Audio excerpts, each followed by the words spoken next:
Presentamos hoy el foro sobre el contexto filosófico moderno, una visión desde la epistemología contemporánea, desde el Seminario de Ciencias de la Filosofía del Doctorado en Ciencias de la Comunicación de la Universidad Nacional Experimental Francisco de Miranda. Soy Ana Morales, estoy con mi compañera Zulaima Rodríguez. Hemos titulado este foro La epistemología y filosofía de la ciencia entre paradigma, falsacionismo y redes. La epistemología sobre reflexión crítica sobre el conocimiento científico ha sido escenario de intensos debates en torno a cómo se construye el problema y también cómo es válida y cómo se transforma la ciencia desde el problema.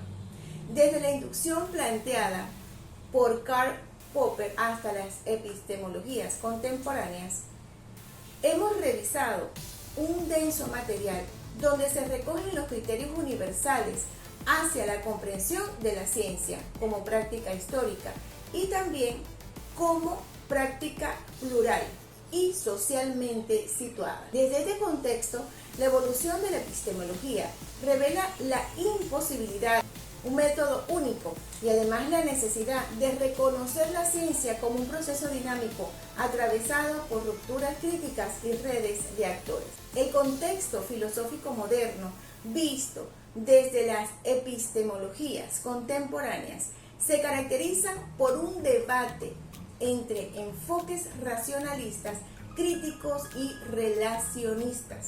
Es importante que las principales posturas, positivismo de Popper, Comte, Lakatos, Feyerabend, también Bachelard y Piaget, convergen en reconocer la importancia del método científico, pero también divergen en cómo entienden la validez del proceso y los límites del conocimiento. Ahora bien, sostendremos esta explicación sobre Kant y las revoluciones científicas.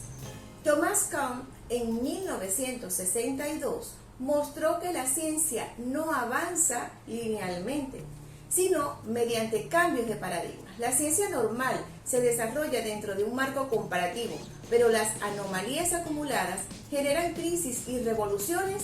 En este caso, el aporte de Kant es decisivo. La racionalidad científica no es atemporal, sino histórica. Sin embargo, su visión ha sido criticada por relativizar demasiado la objetividad. Por su parte, la discusión de Popper es el falsacionismo desde 1959, quien respondió al problema de la inducción con el criterio de la falsabilidad. Una teoría es científica si puede ser refutada. La ciencia progresa eliminando errores, no acumulando confirmaciones. Aunque su propuesta ofrece un criterio claro de demarcación, se le reprocha un exceso de confianza en la lógica y una visión ingenua, además, en el trabajo científico real. Lo dijo Popper en 1963. A su vez, en los postulados de Lakatos y también de Feyerabend, critica el método. Lakatos en 1978 intentó superar las limitaciones de Popper y Kant, en este caso, los programas de investigación científica, donde el núcleo duro de una teoría se protege con hipótesis auxiliares. La ciencia progresa si el programa es progresivo y no meramente defensivo. En cambio, en este caso, Paul Feyerabend en 1975 radicalizó la crítica. La muestra que la ciencia avanza de manera caótica, por lo que no existe un método único. Su lema famoso es lo que no implica la arbitrariedad, sino apertura a la diversidad metodológica.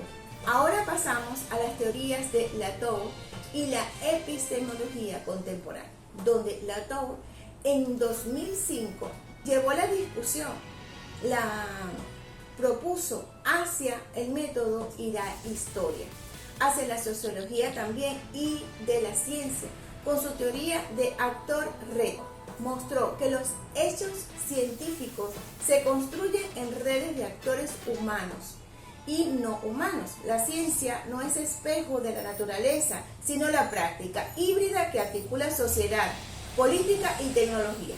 Considerando lo antes planteado, el recorrido desde Popper hasta Latour evidencia que la epistemología ha transitado de la búsqueda de criterios universales hacia la aceptación de la pluralidad y la historicidad de la ciencia.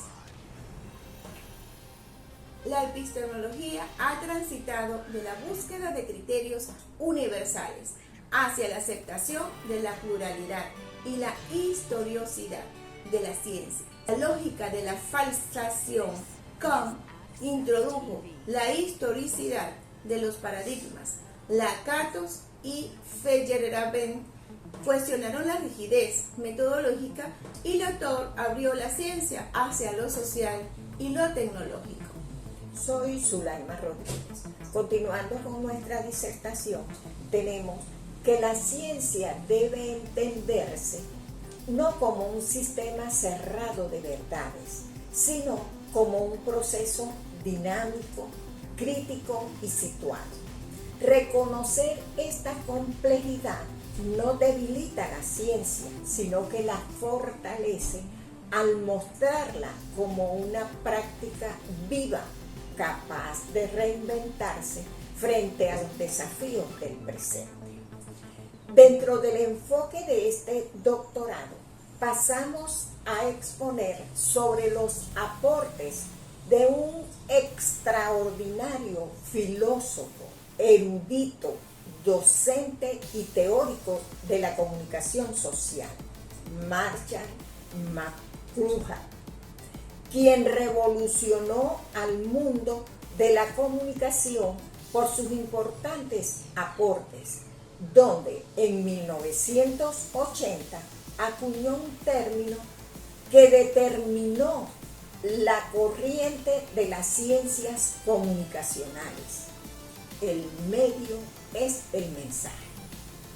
De allí que estableciendo conexión entre las epistemologías contemporáneas y McLuhan, consideraba al medio como constructor de conocimiento, puesto que éstas reconocen que el conocimiento no es neutro, sino que depende de los dispositivos y lenguaje que lo transmiten. En ese entonces, Marshall resumía su visión de la potente influencia de la televisión, las computadoras y otros difusores electrónicos de información en la configuración de estilos de pensamiento, ya sea en sociología, arte, ciencia o religión.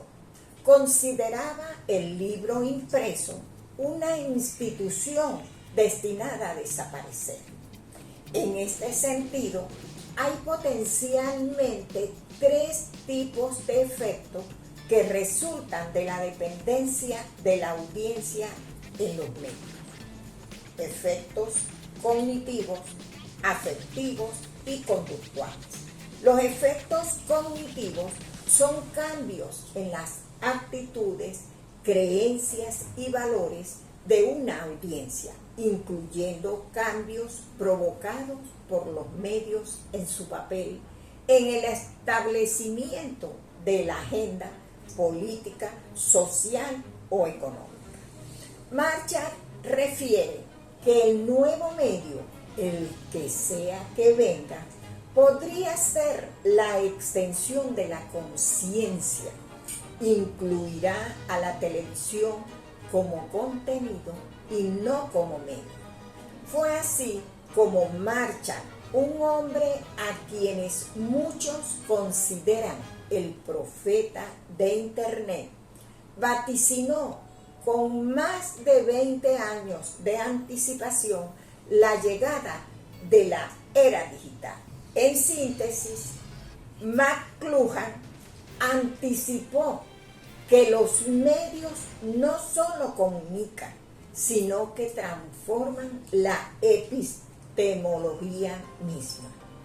Cambia cómo pensamos, cómo producimos conocimiento y cómo nos relacionamos en sociedad. De esta manera, concluimos este foro sobre el contexto filosófico moderno, una visión desde las epistemologías contemporáneas, desde el seminario de Filosofía de la Ciencia. Muchas gracias.